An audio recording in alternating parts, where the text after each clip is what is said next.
Welcome to A9 TV. ప్రకాశం జిల్లాలోని TDP నాయకులు తమ కార్పొరేటర్లను సంతలో పశువులకు కొన్నట్లు కొనడం ఎంతవరకు సబబో చెప్పాలని ఒంగోలు నగర మేయర్ గంగాడ సుజాత అన్నారు. తాజాగా ఒంగోలు నగర సంస్థ పరిధిలోని వైఎస్ఆర్సీపీకి చెందిన కార్పొరేటర్ వేమూరి భవానీ మాల్యాద్రి దంపతులు టీడీపీ తీర్థం పుచ్చుకున్న సంగతి తెలిసిందే. అయితే ఈ మేరకు ఒంగోలులోని రాష్ట్ర మాజీ మంత్రి ఒంగోలు ఎమ్మెల్యే బాలినేని శ్రీనివాసరెడ్డి నివాసంలో స్థానిక కార్పొరేటర్లతో కలిసి మేయర్ గంగాడ సుజాత మీడియా సమావేశం నిర్వహించారు. మీరు గెలిచిన వైఎస్ఆర్ కాంగ్రెస్ పార్టీకి రాజీనామా చేసి వేరే పార్టీ కండువా కప్పుకోవాలని, నీతి నిజాయితీ లేనప్పుడు రాజకీయాలకు రాకూడదని ఆమె హితవు పలికారు. ఈ కార్యక్రమంలో డిప్యూటీ మేయర్ వెలనాటి మాధవరావు, కార్పొరేటర్ అంబటి ప్రసాద్, సాంటిలియా తదితరులు పాల్గొన్నారు. మీడియా మిత్రులకు నమస్కారం. అలాగే ఇక్కడికి విచ్చేసినటువంటి మా గౌరవ కార్పొరేటర్లకు, మా డిప్యూటీ మేయర్ గారికి నా నమస్కారాలు తెలియజేస్తున్నాను. ఈ యొక్క ప్రెస్ మీట్ పెట్టడానికి ఒక ముఖ్య ఉద్దేశం, నిన్న 3 రోజులకు ముందు మా కార్పొరేటర్ని వేరే పార్టీకి, టీడీపీ పార్టీకి వెళ్ళడం విషయమై దాన్ని తీవ్రంగా ఖండించే విషయంలో ఈ యొక్క ప్రెస్ మీట్ని ఏర్పాటు చేయడం జరిగింది. ముఖ్యంగా నేను ఒకటే చెప్తున్నా, మనము ఏ జెండా మీద అయితే గెలుస్తున్నామో ఆ జెండా పట్టుకొని మనల్ని ఎవరైతే నాయకులు మనల్ని ముందుకు తీసుకెళ్ళి, కనీసము ఈ మాలో చాలామందికి అసలు ఓటర్ అంటే ఎవరు, పార్టీ అంటే ఏమిటి ఏమీ తెలియకుండా ఉండేవాళ్ళని కూడా ఒక రిజర్వేషన్ని దృష్టిలో పెట్టుకొని ప్రతి ఒక్కరికి అవకాశం కల్పించాలనే ఒక ఉద్దేశంతో, ముఖ్యంగా మహిళలు ఎక్కడా లేని విధముగా ప్రతి చోట 50% రిజర్వేషన్ జగన్మోహన్ రెడ్డి గారు కల్పిస్తే, ఇక్కడ ఇంకా 26 మంది మహిళలకి అవకాశం కల్పించి మా గౌరవ మాజీ మంత్రివర్యులు, మా ఒంగోలు శాసనసభ్యులైన వాసన్న మాకు మహిళల్ని గుర్తింపు ఇచ్చి ఎస్సీ ఎస్టీ బీసీ మైనార్టీలకు ఎక్కువగా అవకాశం కల్పించి మమ్మల్ని ప్రజల్లోకి తిప్పి మాకు కూడా ఒక అవకాశం కల్పించి ఒక ఉన్నతమైన స్థానాన్ని కల్పించి ఈ రోజున గొప్పగా మేము చెప్పుకుంటున్నాము అని అంటే అది మాకు వాసన, మాకు ఇచ్చినట్లు భిక్ష. మొన్ననే 4 రోజుల క్రితమే ఈ విషయాన్ని కూడా కార్పొరేటర్లు అందరూ ఘంటాబద్ధంగా కూడా మీడియా ముఖంగా కూడా తెలియజేయడం జరిగింది. అయినా టీడీపీ వాళ్ళు ఏదో జరుగుతుంది అని చెప్పేసి భయభ్రాంతులు గురిచేసి, ముఖ్యంగా ఎస్సీ ఎస్టీ బీసీ మైనారిటీల్లో ఉన్నటువంటి కార్పొరేటర్లపై గురిపెట్టి వారిని ఆర్థికంగా వాళ్ళని ఇబ్బంది పెడుతూ, అలాగే వాళ్ళకి ఏదో ఆశ చూపించి సంతలో పశువులను కొన్నట్లుగా 20 లక్షలకి 30 లక్షలకి కొనడం అనేది అది ఎంతవరకు సబబు, అది కూడా ఎలక్షన్ టైంలో ఇది ఎంతవరకు సబబు అనేది మీ మీడియా ముఖంగా మేము అడుగుతున్నాము. ఎక్కడైనా సరే ఉందా ఇది? మీకు తెలుసు, గతంలో పోయిన ఎలక్షన్లో 19 ఎలక్షన్లు ఇలాగనే 14 ఎలక్షన్స్లో ఇలాగనే చంద్రబాబు నాయుడు గారు మా యొక్క ఎమ్మెల్యేలు కొంటే 23 మందిని కొన్నారు. ఆ 23 మందిని కొంటే చివరికి ఆ 23 మంది కూడా ఓడిపోయారా లేదా అంటే క్రెడిబిలిటీ అనేది ఎలా ఉంటుంది అనే దానికి ఇదే ఒక నిదర్శనం. అక్కడ చంద్రబాబు నాయుడు గారు 23 మంది ఎమ్మెల్యేలు కొని చివరికి ఆయన 23 మందికే పరిమితం అయ్యారు. ఈ రోజున ఒక 5 కార్పొరేటర్లు కొన్నంత మాత్రాన టోటల్ కార్పొరేషన్ మీ హస్తాల్లోకి వస్తుందని చెప్పడంలో అసలు ఎంత హాస్యాస్పదంగా ఉంది అనే విషయాన్ని మేము మీడియా ముఖంగా మిమ్మల్ని అడుగుతున్నాము.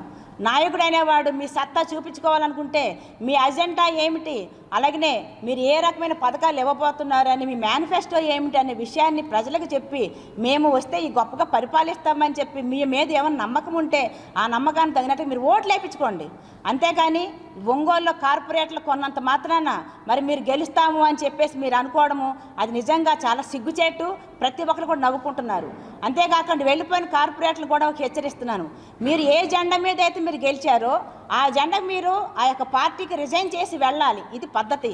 రిజైన్ చేయకుండా మీ పార్టీకి మీరు వెళ్ళిపోయి మీరేదో అక్కడ కండవాలు వేసుకున్నంత మాత్రాన మీరు ఎవరు ఏ పార్టీ తరఫున గెలిచారు అనే విషయాన్ని మీరు ఒకసారి గుర్తుపెట్టుకోవాలి. నీతి నిజాయితీ కనుక లేనప్పుడు మనం రాజకీయాల్లోకి రాకూడదు. అలాంటి ఉన్నవాళ్ళు మాత్రం మనుగడ సాధించడం అవుతుంది. కాబట్టి నేను వెళ్ళిన కార్పొరేటర్లని కూడా ఖండిస్తున్నాను. అలాగే నేను తీసుకెళ్ళినటువంటి తెలుగుదేశం నాయకులు కూడా నేను తీవ్రంగా ఖండిస్తున్నాను. ఎవరైనప్పటికీ కూడా మాజీ ఎమ్మెల్యే గారు జనార్దన్ గారే వాళ్ళని మభ్యపెట్టి తీసుకెళ్లారా, లేకపోతే మీ నాయకులే మా వాళ్ళని మభ్యపెట్టి తీసుకెళ్లారా, లేదంటే ఆర్థికంగా వాళ్ళకి ఏదో ఆశ చూపించి తీసుకెళ్లారా?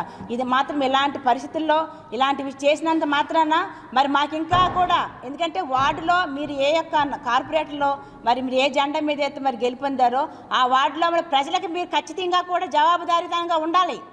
ఖచ్చితంగా మీరు మాకు సమాధానం చెప్పి తీరాలి. రేపటి రోజు మీరు వార్డులోకి వెళ్తే మీరు ఏ పార్టీ తరఫున వార్డులోకి వెళ్తున్నట్టుగా మీరు అనుకోవాలి. ఖచ్చితంగా మీరు కనుక మరి రిజైన్ చేసి వెళ్ళాలి లేని పక్షంలో ఖచ్చితంగా మీ మీద మేము క్రమశిక్షణ చర్యలు తీసుకోవడం జరుగుతుంది. ఖచ్చితంగా మీ చేత రిజైన్ చేపించి అలాగే మళ్ళీ కూడా మేము త్వరలోని ఎలక్షన్కి వెళ్ళబోతున్నామని చెప్పేసి మేము మీడియా ముఖంగా కూడా తెలియజేస్తున్నాము. ఇలాంటి పరిస్థితుల్లో ఇంత నీచమైన రాజకీయాలు మేము గతంలో ఎప్పుడు చూడలేదు. ప్రజలందరూ కూడా మిమ్మల్ని చూసి సిగ్గుపడుతున్నారు. అసలు ఇంత రాజకీయంలో ఇంత నీచాతి నీచంగా చేయాలన్నా? ఎందుకంటే మేము ప్రతి ఒక్కరు కూడా మా జగన్మోహన్ రెడ్డి గారు ఒకటే మాట్లాడుతున్నారు, ప్రతి ఇంటికి కూడా ఏదైనా నా వల్ల మీకు మంచి జరిగిందని కనుక మీరు నమ్మినట్లయితే ఖచ్చితంగా నాకు ఓటేయండి అని.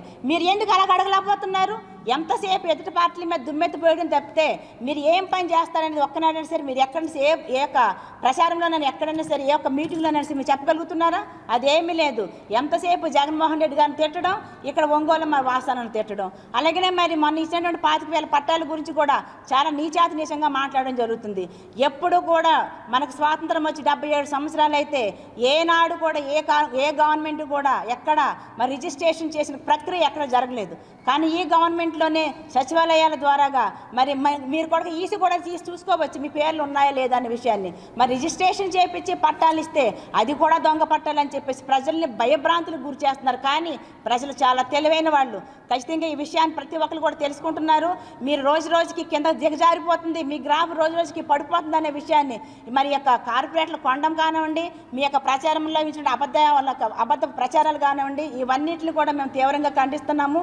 మీరు ఏ పని అయితే చేస్తున్నారో మీ గవర్నమెంట్ వస్తే మీరు ఏ మంచి పనులు చేస్తారు, ప్రజలకు ఏం చేస్తారనే విషయాన్ని తెలుసుకొని ఆ రకంగా మీరు ప్రచారంలోకి వెళ్తే కాస్త గౌరవం దొరుకుతుంది తప్ప ఎంతసేపటికి కూడా మరి మా పార్టీ మీద కానివ్వండి, మా నాయకుల మీద కానివ్వండి, మా సీఎం గారి మీద కానివ్వండి, మా వాస్తవం మీద కానివ్వండి అవాకులు చవాకులు పేలితే ఖచ్చితంగా ఇంకా 10 రోజులే టైం ఉంది. వచ్చే మరి 13వ తారీఖు అంతా కూడా ఈ టైంకి ఎలక్షన్ కూడా కంప్లీట్ అయిపోతుంది. ఖచ్చితంగా ప్రజలు నిర్ణయించాలి గెలుపోవటములు తప్ప మీరు చేస్తున్నటువంటి ఈ నీచమైన పనులకి ప్రజలే మీకు బుద్ధి చెప్తారని చెప్పి సందర్భంగా మీకు తెలియజేస్తూ ఎక్కడి నుంచి అయినా సరే కార్పొరేటర్ మిగతా వాళ్ళని సరే నేను హెచ్చరిస్తున్నాను. ఏంటంటే వాసన మనకు రాజకీయ భిక్ష పెట్టారు. ఇలా రాజకీయ భిక్ష పెట్టిన అతను మళ్ళీ ఎంతో ప్రేమించినట్టు నాయకుడిని మీరు అతను గుంట్ల మీద తంతున్నారు. ఇది ఎంతవరకు సబబు, ఇది ఎంతవరకు న్యాయం అని చెప్పేసి మరి కార్పొరేటర్లను కూడా నేను అడుగుతున్నాను.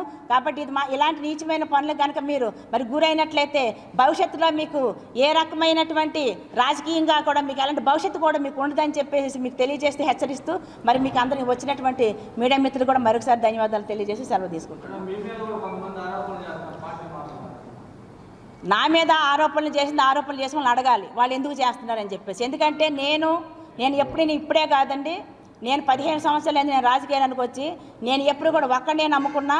నేను ఏదైనా సరే కొట్టినా తిట్టినా చంపినా నాకుండా నా నాయకుడు నేను ఎప్పుడు కూడా జీవితకాలం నేను ఆయన వెంటే ఉంటానని చెప్పేసి నేను ఏ రోజునో నా జీవితాన్ని ఈ పార్టీకి వాసనకి నేను అంకితం చేశాను. ఇంకొకసారి కనుక నా మీద ఇలాంటి చవాకులు పేలినట్లయితే నేనైతే ఊరుకుండేది ఏం లేదు. ఎందుకంటే ప్రతి దానికి కూడా నన్నే టార్గెట్ చేస్తున్నారు, ప్రతి చిన్న విషయాన్ని కూడా నన్నే టార్గెట్ చేస్తున్నారు. ఎక్కడ ఏది జరిగినా నన్నే టార్గెట్ చేస్తున్నారు. అంటే నన్ను కనుక మానసికంగా కానీ ఆర్థికంగా కానీ దెబ్బతీసినట్లయితే నేను ఏదో వాళ్ళ యొక్క ప్రలోభాలకు లొంగిపోతున్నాను అనుకుంటే కనుక అది మాత్రం అది కళలో కూడా జరగని పని అనేది మళ్ళీ మరొకసారి మీ మీడియా ముఖంగానే హెచ్చరిస్తున్నాను.